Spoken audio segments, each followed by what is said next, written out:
Igual es proteinuria, ¿me entiendes? Sí. No es nefrótico. ¿Ya? ¿Ya? Es que es lo mismo, ¿por qué? Porque realmente o sea, el síndrome proteinúrico es un síndrome en el cual te habla solamente de proteinuria. Pero cuando hablamos de síndrome nefrótico, ya estamos hablando de característicamente otros criterios, ¿no? Un conjunto de criterios que forman el síndrome nefrótico.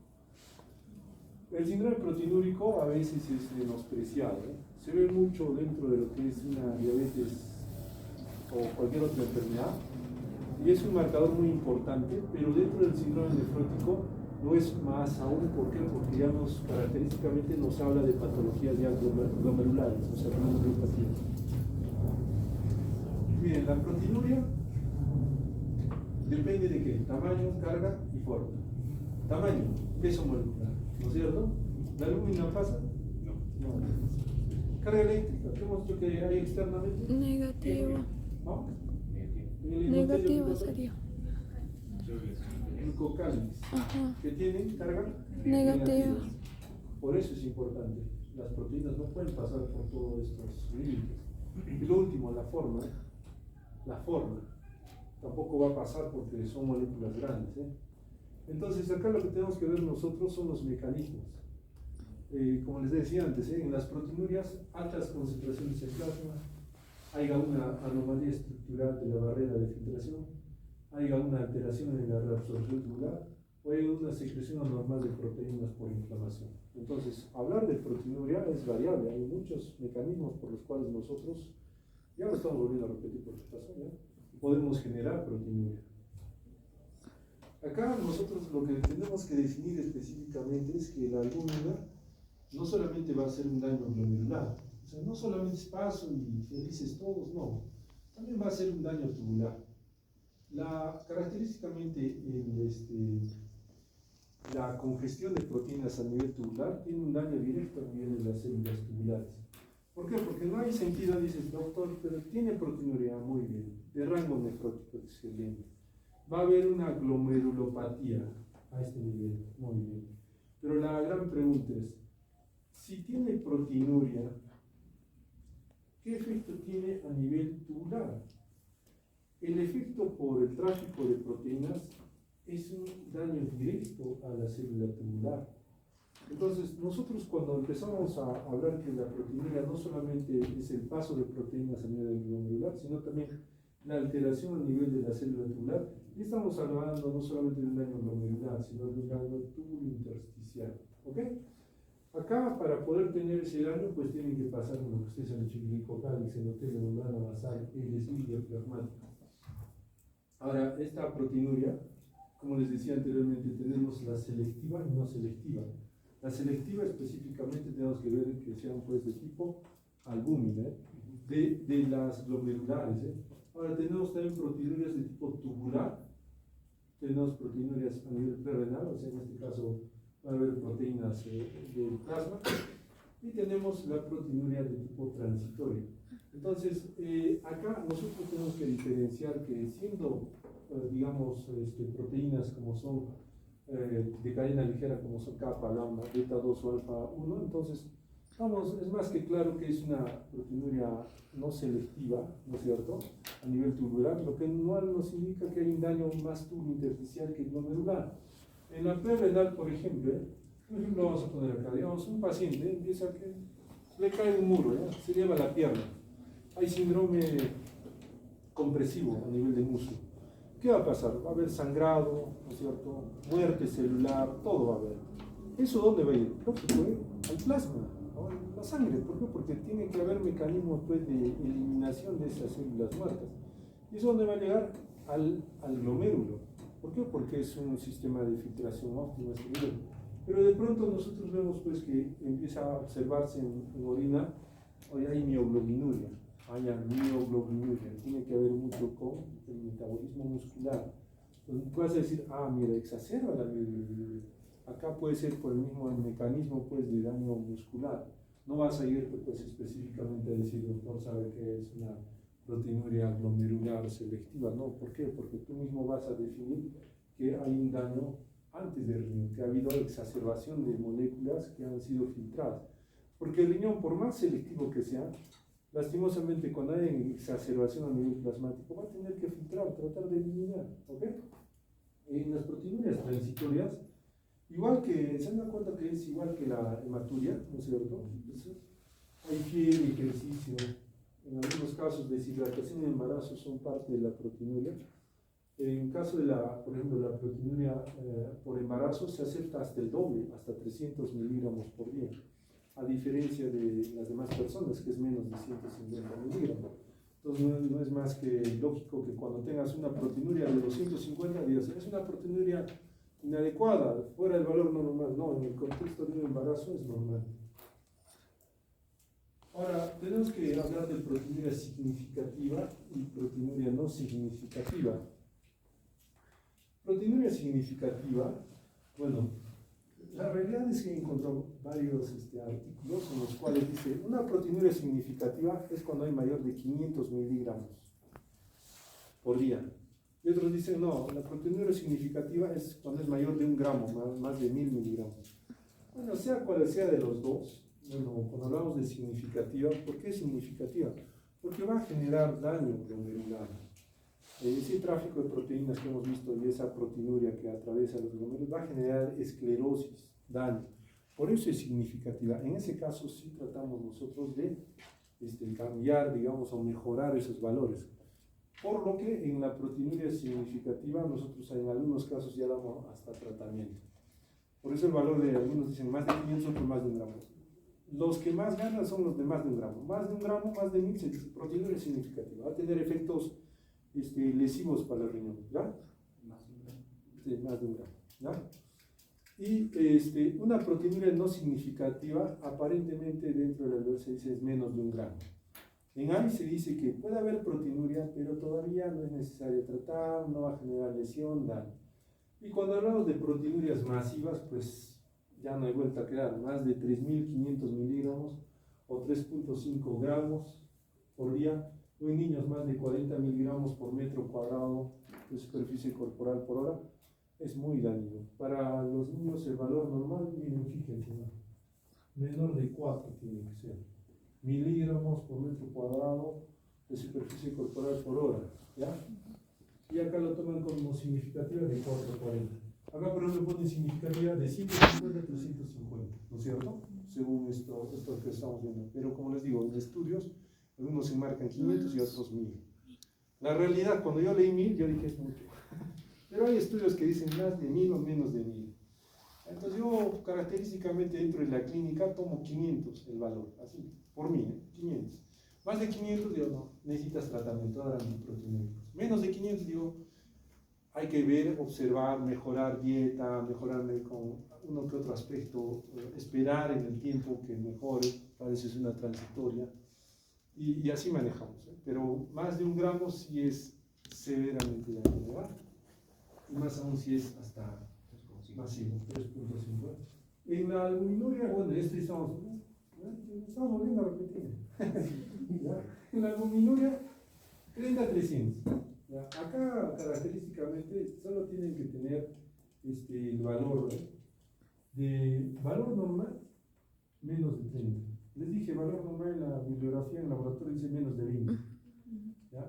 Pero toma significancia cuando el paciente tiene una comorbilidad. Bueno, valor normal o se llama albuminuria leve. ¿Ya?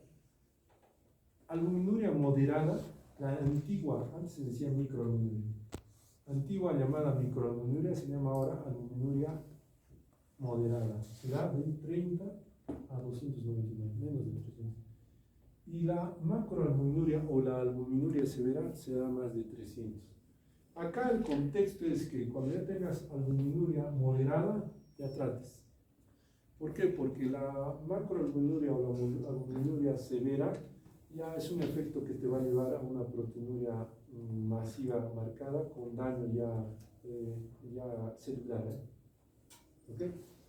Acá deben de tomar en cuenta que orina de 24 horas se llama miligramos por 24 horas.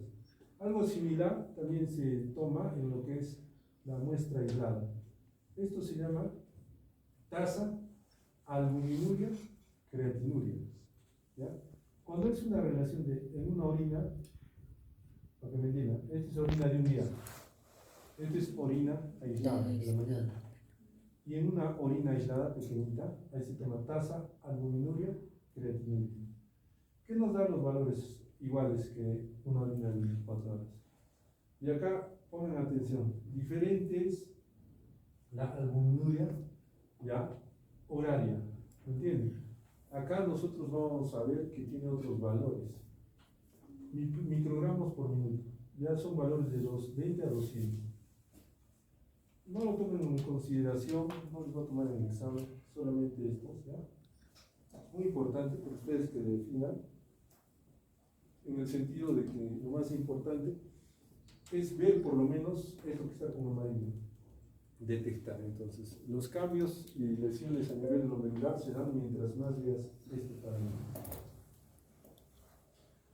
En un síndrome nefrótico, fíjense que, como les decía, la síntesis hepática de proteínas se da por el hígado.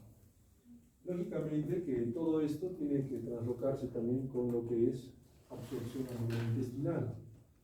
Y de ahí recién deriva lo que es el catabolismo, ¿eh? O sea, la eliminación o el consumo de esta proteína. ¿Para qué? Para que nosotros podamos, pues, subsistir. Pero en un síndrome nefrótico, pues, no ocurre eso, ¿eh? En un síndrome nefrótico, ¿qué pasa? La patología, pues, nos va a llevar a que haya grandes pérdidas. Y estas grandes pérdidas, como podemos observar acá, miren, ¿eh? Fíjense esta. De todo esto se puede filtrar una cantidad de proteínas y se va a reabsorber esa cantidad de proteínas para que al final habitualmente no tengamos nada de proteínas en la orina. Pero en un síndrome nefrótico es diferente.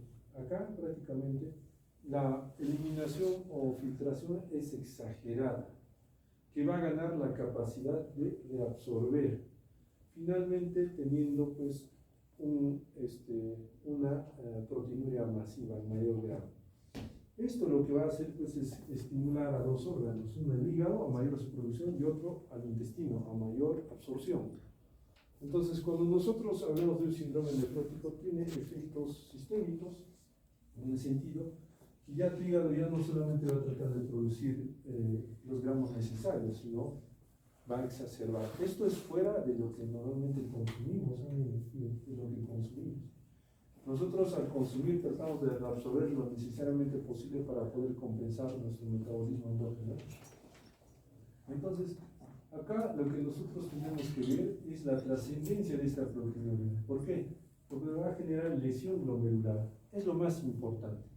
Lesión glomerular se trasloca como glomeruloesclerosis. Esclerosis ya es un término para decir cicatrización a nivel glomerular. ¿Ya? Entonces, el síndrome nefrótico es un factor de mal pronóstico por la lesión renal que va a generar. Y esto constituye pues un problema sistémico cuando hay persistencia.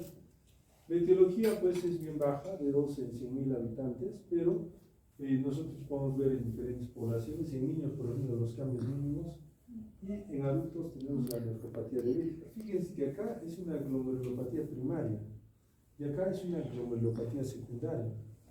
Entonces, más frecuente en adultos vamos a observar pues una glomerulonefritis membranosa secundaria a una diabetes.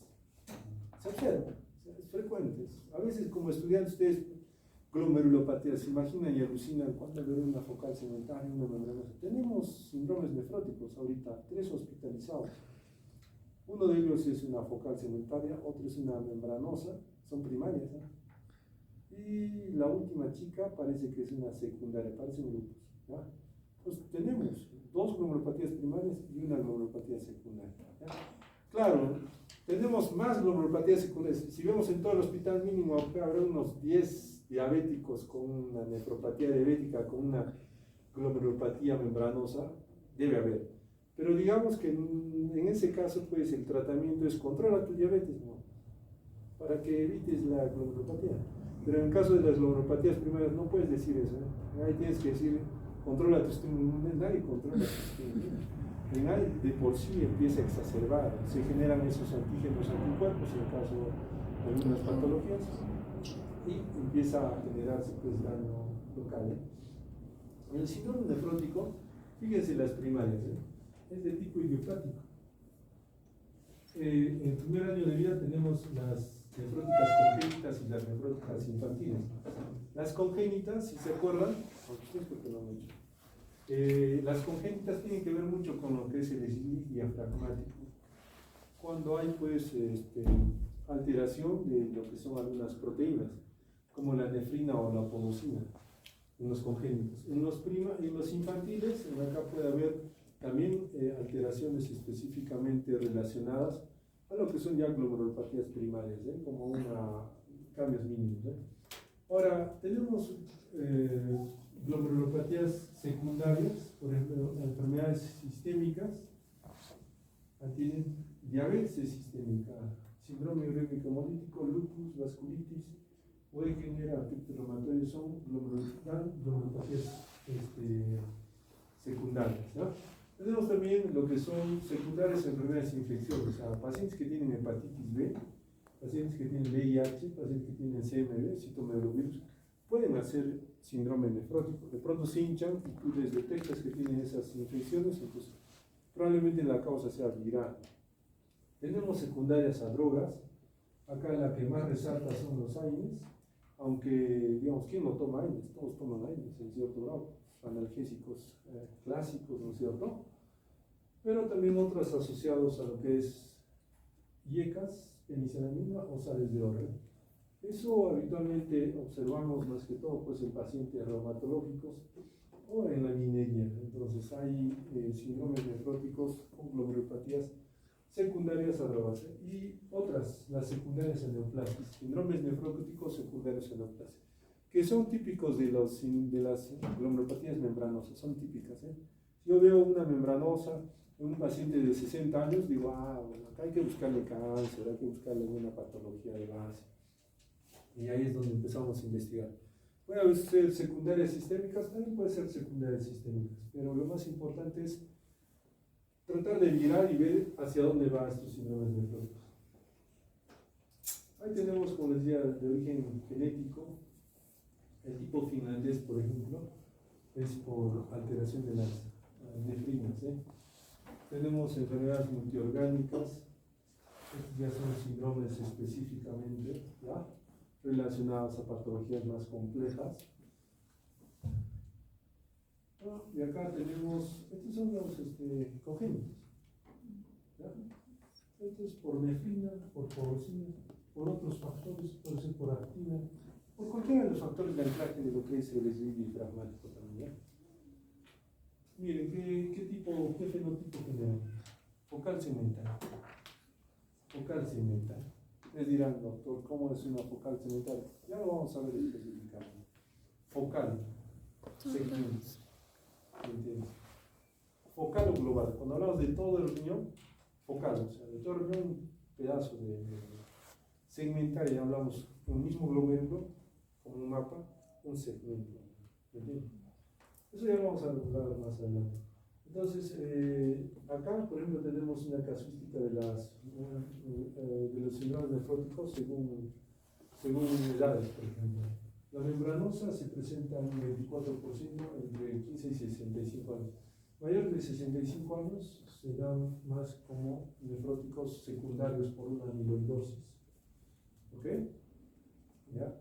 Ahora, cambios mínimos es una primaria en niños. Nefropatía por lupus es una secundaria por el mismo lupus. La focal segmentaria primaria en menor grado. Y la IgA. La realidad es solamente un registro, porque actualmente se ha comprobado que la IgA es la que más hay en biopsias, en pacientes nuevos. Es la que más prevalece. ¿Ya? Cuando hablamos de primarias, nuevamente les voy a repetir, son característicamente estas. ¿Ok?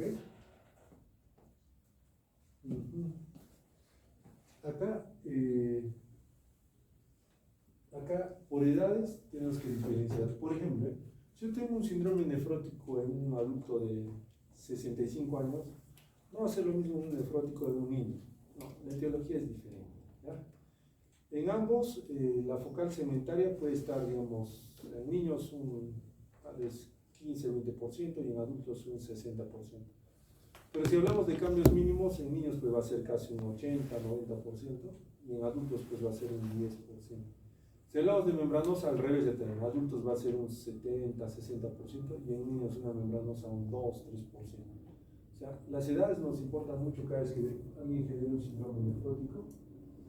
Y bueno, la fisiopatología es, como les decía, clásicamente la pérdida de proteínas, lo que se transloca en proteinuria, que va a generar hipoproteinemia en sangre, en otras palabras, hipoalbuminemia, con alteración de la presión oncótica y alteración del volumen plasmático con aumento del tono simpático.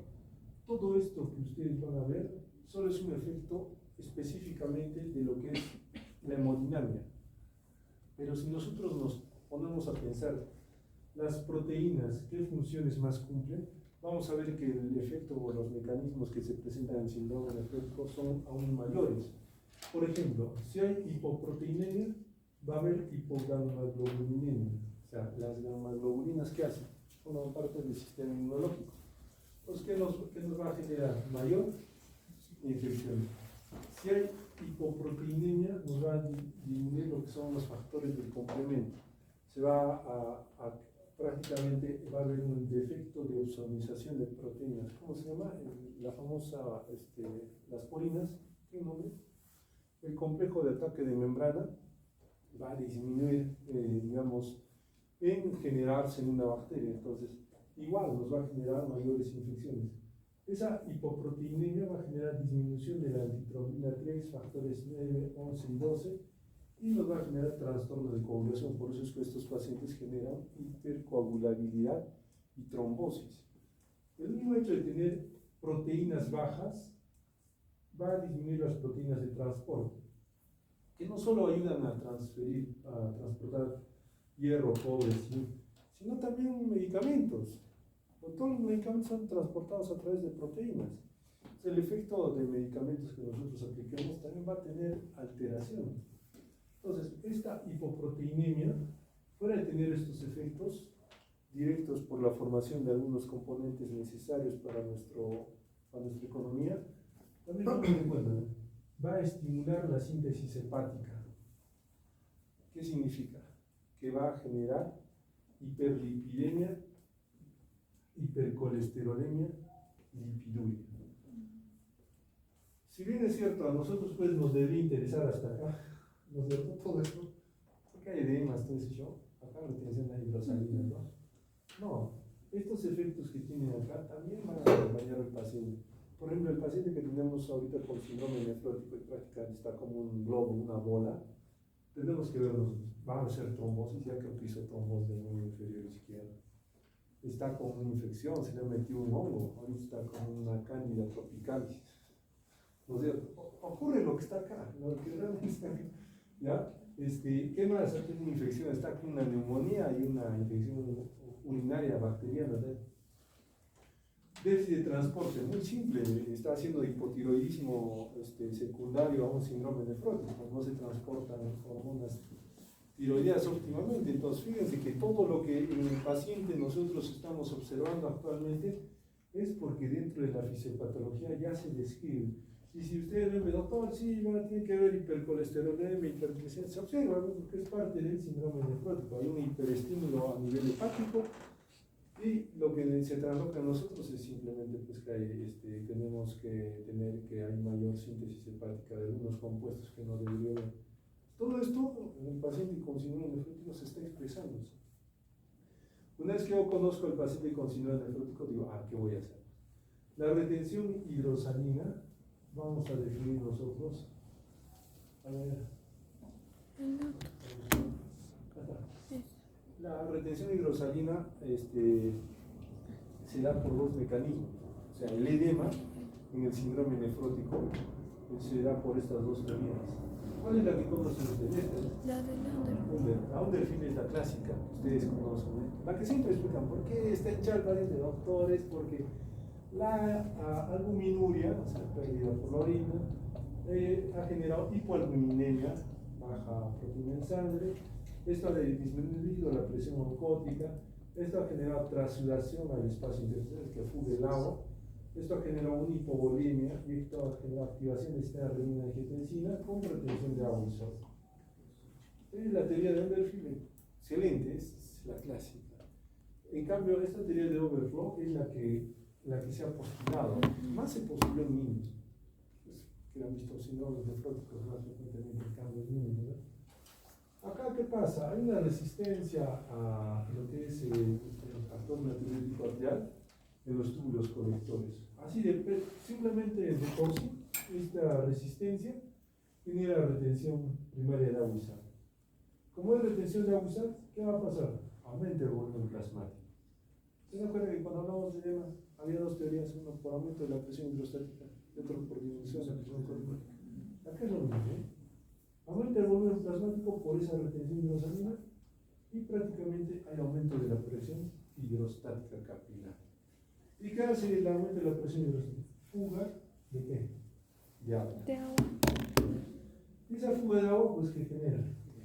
Edema. Pero hay una característica diferente. Acá activa el sistema renina-angiotensina aldosterona. ¿Por qué? Porque hay hipovolemia. Pero acá ten, porque hay aumento del volumen plasmático, ¿qué hace? Suprima el sistema renina-angiotensina aldosterona. Es un poco, digamos, dual, ¿eh? Es decir, ¿cómo? O sea, pueden ocurrir las dos cosas. Acá es donde, pues, les decía a ustedes, ¿cómo es posible que algunos pacientes dentro de su síndrome nefrótico puedan generar, pues, edemas o no generen edemas? Hay algunos que, pues, pueden tener la albúmina muy baja, ¿ya? Y pueden generar, pues, edema por ese mecanismo, o pueden tener edema muy bajo, y aún así, pueden tener su albúmina normal, y aún así estén generando edemas. Entonces, los dos mecanismos se describen en una bibliografía. Lo que a nosotros nos pregunta finalmente es que se representa semiológicamente por el edema. Muy importante que sepan esta parte.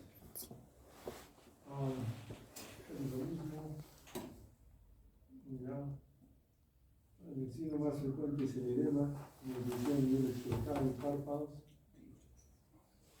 Cuando hay oliguria, pues esto ya es cuando se han perdido los mecanismos de adaptación a nivel de lo que son las presiones a nivel intravascular.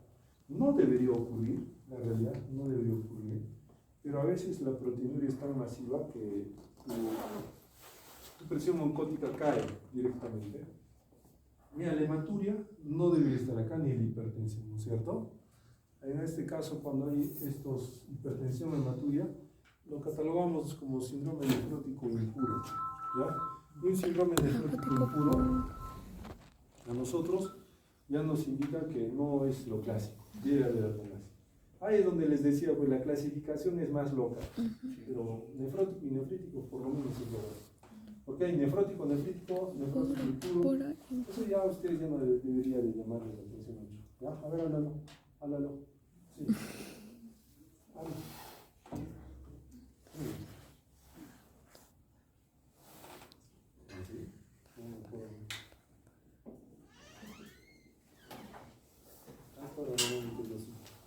Ya, ok, estoy subiendo.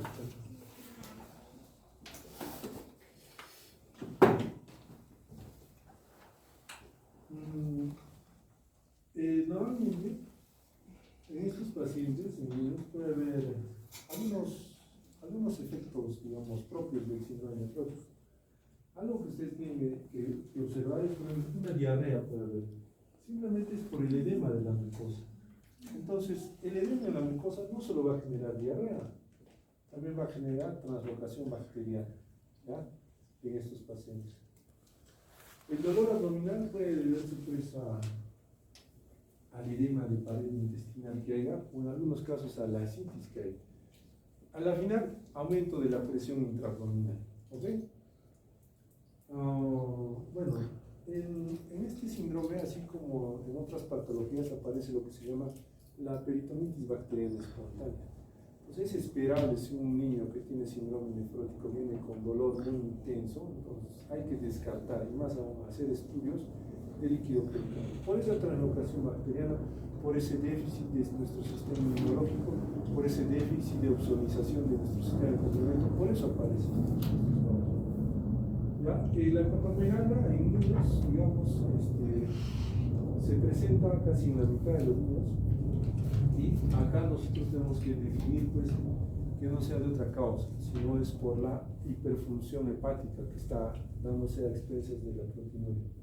Las infecciones a la cabeza están siempre los estreptococos, los coccus, Haemophilus, E. coli. Por eso habitualmente ellos vienen con neumonías o infecciones urinarias.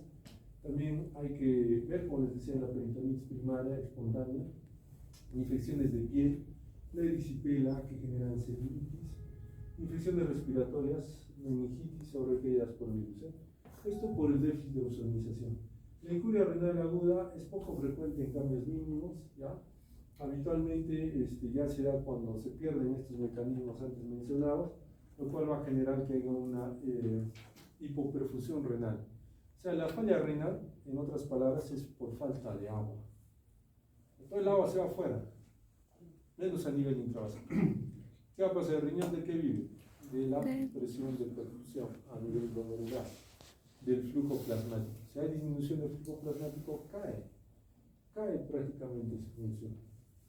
Las trombosis, ¿por qué dijimos? ¿Déficit de qué? Y los factores de coagulación. Proteína C, S, factores 9, 10, ¿no es cierto? Entonces, esto específicamente se da en los pacientes por el de cajón. Cuando hay un síndrome nefrótico, nosotros anticoagulamos. ¿Por qué? Porque ahí se generan trombosis masivas a nivel de vasos gigantes. Hemos tenido trombosis de las venas cavas inferiores, trombosis portal en algunos casos. No está bien eso, hay que tratar de mejorar eso. Y se describe dentro de la bibliografía tener hipoalbuminemia. Cuando dicen hipoalbuminemia menos de 2, anticoagúlalo. Te va a hacer trombosis el paciente. Alteraciones endocrinas, como les decía, acá puede haber pérdida de estas globulinas, como la tirosina, hipotiroidismo va a haber, puede haber hipocalcemia, puede haber disminución del zinc, disminución de esteroides, disminución de las celuloplasminas. Asocia, no, ustedes no, este grupo no. El anterior grupo específicamente trajo un artículo de lo que es hipotiroidismo y síndrome nefrótico, y trajo la fisiopatología del hipotiroidismo y síndrome. Y era pues muy mortal, o sea, lo que está escrito ya está descrito dentro de lo que es la fisiopatología. Entonces no se asusten, ¿no? Un paciente síndrome nefrótico debe tener hipotiroidismo, hay que dosar TSH-T4, y eso también genera también mayor, o ahonda en lo que es lo que es retención hidrosalina, ellos hacen edemas también. Bueno, la proteína de rango nefrótico, para que se acuerden, en niños mayores de 40 miligramos por metro cuadrado por hora. Lo que se tiene que ver es proteinuria de rango nefrótico, hipoalbuminemia, menor de 2.5, hipercolesterolemia e hipertrigliceridemia. Y en algunos casos aumentan, lipiduria, lipiduria, que se vean lípidos en la orina. Ya, acá lo más importante es el tratamiento con corticoides, pero cuando estamos en un síndrome nefrótico, como les dije, síndrome nefrótico siempre va a haber la participación de ver específicamente si es que este paciente es una síndrome nefrótico, es una glomerulopatía primaria o es secundaria. ¿Por qué? A ver, cuando nosotros, bueno, eso no vamos a hacer en el curso, aunque sí, pero no han expuesto nada, que están más, ya. Normalmente cuando exponen y hacen bien las cosas, ¿ya? Hablamos de nefritis lúpica, ¿ya? Y en nefritis lúpica tiene 6 clasificaciones, ¿ya? Y fíjense, es un ejemplo nomás para que me entiendan por qué hablo de que las glomerulopatías secundarias son multidiversas. La glomerulopatía o la nefropatía lúpica tipo 1 es nefropatía lúpica tipo mesangial. Ajá, mesangial. La tipo 2 es mesangioproliferativa. La tipo 3 y 4 son las proliferativas. Ya vemos que hay membranoproliferativas. La tipo 5 es membranosa. Y la tipo 6 es la esclerosante o terminal. ¿Se dan cuenta? Solo en el lupus nomás tiene 6 tipos histológicos de glomerulopatías. Entonces, ahí puede ser diferente. Un lupus, cuando hace una biopsia, al ser una glomerulopatía secundaria, puedes encontrar multivariedad de lesiones histológicas. A diferencia de las primarias, cambios mínimos, o es cambios mínimos, o es focal segmental, las no proliferativas, o es membranosa, ¿no es cierto? Por lo menos esas tres son no proliferativas. A diferencia de las proliferativas, que puede ser una membrano proliferativa, una mesangiática, es diferente, ¿eh? O mesangiocapilar. Ajá, mesangio. Entonces, acá, dentro del estudio de las glomerulopatías, o en este caso el síndrome nefrótico, lógicamente, una vez que hemos conocido qué es el síndrome nefrótico, nosotros es lo mismo, ¿no? El examen físico que debemos de detectar: infección, enfermedades sistémicas, ¿no? El lupus, púrpuras. También solicitamos lo básico, ¿ya? Para diagnosticar y para desfocalizar o ver que no haya patologías subyacentes. Hasta puede haber, mira, infecciones virales, puede haber parásitos. Hay que ver cómo están los factores de coagulación, qué nos va a generar. Igual, a la cabeza siempre proteinuria de 24 horas, tenemos que buscar los criterios diagnósticos. Siempre hay que buscar en estos pacientes secundarísimos, por eso se pide C3C4, ANA, ANCA, virales, ASO en cierto grado. No tiene que ver mucho con la parte del nefrótico, pero se tiene que pedir ante el hecho de que haya síndromes nefróticos impuros, o sea, asociados o a hematuria o a hipertensión. Entonces, imágenes, radiografía tórax, ecografía renal, desfocalización a todo nivel. La biopsia renal tiene indicaciones, por ejemplo, acá tenemos cuando paciente pues, con síndrome nefrótico, habitualmente no hacemos en niños, por eso es que se entiende que los niños tienen cambios mínimos, se hace en mayores de 10 años. Se hace también cuando se está asociando a hematuria o persiste la hematuria, cuando hay hipertensión asociada, cuando hay un daño renal agudo o cuando se tiene un C3 bajo. O sea, dentro del contexto del síndrome nefrótico, cuando no es lo clásico, en otras palabras. Cuando es lo clásico, no hacemos biopsia, porque se entiende si debe ser cambios mínimos. En el peor de los casos, una glomerulosclerosis focal y segmental. Igual se tratan, ambas se tratan casi igual, y no somos muy invasivos, pero si ya hay variación de alguno de estas caras, ya son impuros y amerita hacer biopsias en esos niños. ¿Por qué? Porque necesitamos dilucidar si hay secundarismo, otras patologías. Acá, por ejemplo, los cambios mínimos, miren, de 1 a 12 años, 76%, de 13 a 19, 43%. La focal segmentaria en mayores, personas de mayor edad. La membranosa, mayor aún, o sea, más es una patología de adulto que de niños. Y así tenemos que ver por casuística qué es lo que más prevalentemente puede estar generándose en el paciente. Acá les hablaba, miren, este es un taquito de una biopsia renal. Miren, fíjense, se ve el glomérulo, simplemente con una microscopía óptica de baja resolución. Esta cosita pues es un glomérulo. La idea de estos glomérulos es definir sus características, digamos, histomórficas. Y dentro del síndrome nefrótico, una vez que nosotros damos tratamiento, tenemos algunos tipos de, digamos, nomenclaturas, entre los cuales nosotros hablamos, por ejemplo, qué es remisión, qué es corticosensibilidad, respuesta tardía, recaídas frecuentes, corticodependencia, corticoresistencia precoz y tardía. O sea, no solamente queda en diagnosticar, sino también en hacer dentro del seguimiento de los pacientes, ver la respuesta al tratamiento. Y esta definición de términos nos permite ver específicamente si el paciente va a ir bien o va a ir mal. Por ejemplo, un paciente que tenga pues recaídas frecuentes, ¿ya? Cuando se define 2 o más recaídas en los 6 meses siguientes. O sea, yo estoy tratando al paciente y de lo que ya no tenía proteinuria, otra vez tiene proteinuria. Trato mejor, otra vez tiene proteinuria. Eso se llama recaídas. Entonces, tener 2 recaídas o más en 6 meses ya me indica que algo no va bien.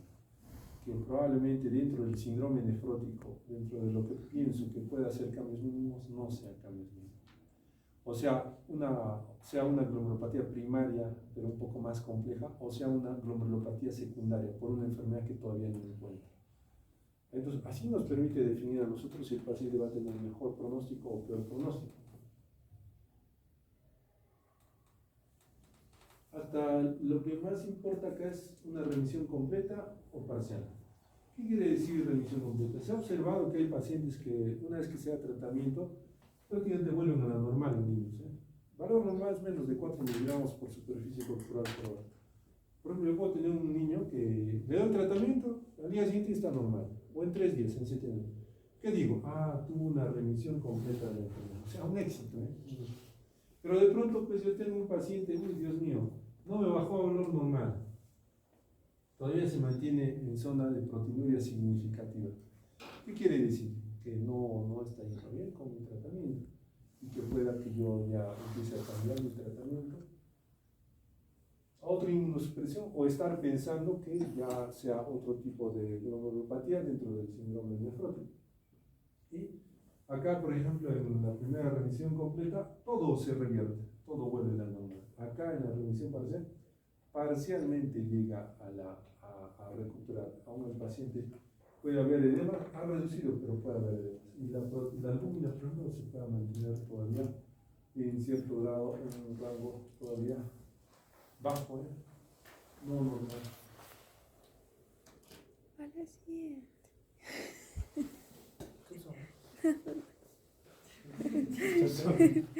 ¿Estás durmiendo? No. ¿Qué ha pasado? Nada. Ya. Eso es largo. Aquí están las neuropatías proliferativas. Las no proliferativas, hay que entenderlas así, como quien dice proteinuria. Y las proliferativas acá, más que lo que va a haber de Maturi. Y acá la que me da miedo es esta. ¿Por qué? Porque la fisiopatología anterior que le expliqué así con grafiquitos es más de esta. En cambio esta, por ejemplo, se describe que un paciente que puede tener focal segmentaria y el daño es lento y progresivo. A la final lo que va a dañar tu riñón es la proteinuria. Mientras más proteinuria haga, más va a dañar. Pero acá dentro de las proliferativas, tu sistema inmunológico se disreguló, te genera semilunas y en menos de un mes ya has perdido 100% de la función renal. ¿Y qué evidencia? Solo la hematuria. Claro, no, se espera hematuria, auxilio, se muere. No, pues primero, ¿es glomerular o es no glomerular? Si es glomerular, ahí sí, auxilio, sálveme quien pueda, trátenlo. ¿Por qué? Porque va a perder ese riñón. O es una enfermedad muy fea. En cambio, en las no proliferativas no quiere decir que no sean dañinas. Las más refractarias son las membranosas. Esas das tratamiento, no te ceden, siguen con proteinuria. Y lo peor, dentro de estas solamente estamos hablando de proliferativas y no estamos hablando de primarias y secundarias. A veces hay patologías que se pueden mantener como focales segmentarias. ¿Crees que es primaria? Das pulso y no tiene respuesta. Entonces, probablemente sea una secundaria. Y en la secundaria, si se han dado cuenta, ¿cuántas patologías hay? Eso es solamente el 40% de las patologías. Hay otras patologías, se describen más extensas, ¿no? Más de 60, 70 tipos de patologías que pueden dar estas glomerulopatía. Entonces, no proliferativas, no hay inflamación glomerular. Lesión podosis. Consecuencia, aumento de la permeabilidad de proteínas. Manifestación, proteinuria y síndrome nefrótico. Así de simple.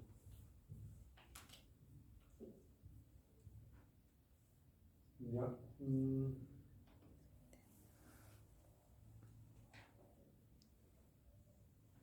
Esperen. Sí, 56. Exacto. Para no confundirlo, porque acá ya entra la focal segmentaria. Ya, cambios mínimos. Esta, por ejemplo. Para adelantar, las no proliferativas. Cambios mínimos, histología normal. Glomerulosclerosis focal segmentaria. Daño de una parte. Nefropatía membranosa. Toda la membrana basal. Claro, es un poco más difícil de manejar. La mayoría de patologías o glomerulopatías secundarias casi acaba acá. Casi un 80-90%. Esclerosis. O sea, al final se resume en cicatrices renales.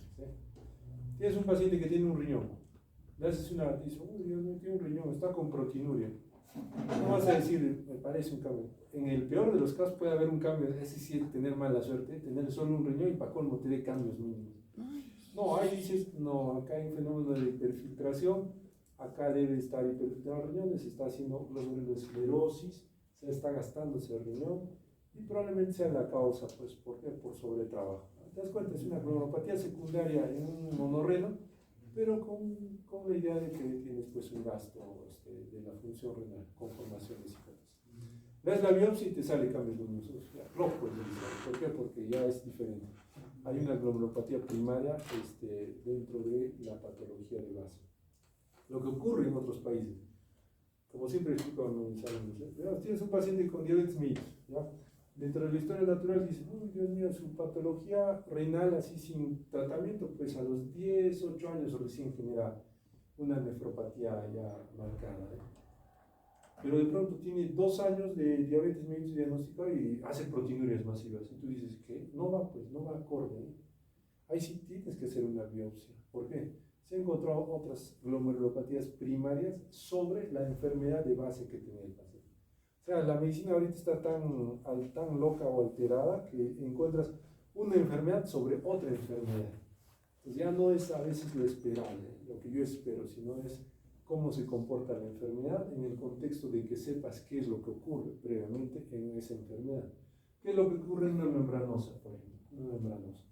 Si tú quieres una idiopática, pues buscas a un de 30 y 45 años, joven, que empezó a hacer proteinuria, se hinchó, y nada más. No encuentras sistémicamente otro problema. Lo catalogas como síndrome nefrótico, dices ese, sí, parece una vida. Y proteinurias más de 6 gramos. Con eso dices, membranosa. ¿Ya? Si tiene proteinurias menos de 5 gramos, puede ser una focal segmentaria. ¿Te das cuenta? Por ahí es que nos guiamos. Pero aún así, por más que yo me guíe y trate de definir si puede ser A, B, C o D, ¿quién es la que define la histopatología? La histopatología. ¿Por qué? Porque ahí sí nos va a indicar y es más específico. Yo que voy viendo al paciente que acá tienes inmunocomplejos de tipo kappa lambda, tienes C3, C1Q a nivel de la membrana. Nadie, ¿no es cierto? Pero es muy importante acá por lo menos conocer las enfermedades para saber qué esperas, para saber cómo tratas, para estar perfilándote qué puede ser. Tenemos un caso interesante en el cual es un paciente con síndrome nefrótico que no remite a tratamiento inmunosupresor hasta ahora. A él, por ejemplo, se le va a dar un curso de rituximab. ¿Qué es eso? Se ha pasado de un tratamiento de otro nivel, pero tú dices, no es lo común, pues, es un paciente, no responde a corticoides, no responde a ciclofosfamida, no responde a micofenolato, son las únicas armas que tenemos en el MINSA. Pues, tacrolimus podríamos usar, everolimus podemos usar, ciclosporina podemos usar, no hay problema. Pero ya lo básico no responde. Entonces, ¿qué estás pensando? Debe ser una glomerulopatía secundaria. ¿Por qué se le está dando rituximab como última alternativa? A veces el médico tiene que hacer eso. Prueba, tratamiento y respuesta. Porque no terminas, con todas las etiologías que les he dicho, no terminas de diagnosticar. Entonces el pata tiene familiarmente, nunca nos informa, se le han muerto sus abuelos, ¿no? Y tiene una glomerulopatía hereditaria. ¿No sé? Ya se necesita pues un estudio genómico. Claro, pues, imagínate. O de pronto pues el paciente por ahí en su vida fue un estudiante de medicina, se contactó con una enfermera, un médico, era su pareja y le pasó tuberculosis, desarrolló tuberculosis, no hizo enfermedad pero hizo infección y empezó a generar amiloidosis. No sabes, pero tiene biopsia renal y tiene esa biopsia renal característico de membrana basal. Pero hay algo más, se suma kappa lambda, proteínas lambda y kappa. Ya te descuadres, ¿qué es esto? actúa como una membranosa, pero con otro perfil. Y lo peor, no remite a mi tratamiento. Ya es otro nivel, te pierdes un poco y dices, ¿qué ha pasado? Y este paciente es raro, tiene proteínas, no cumple nuestra fisiopatología. Tiene 1.8, hemos dicho menos de 2, y no tiene edemas. No es humano. ¿Ah? No es humano.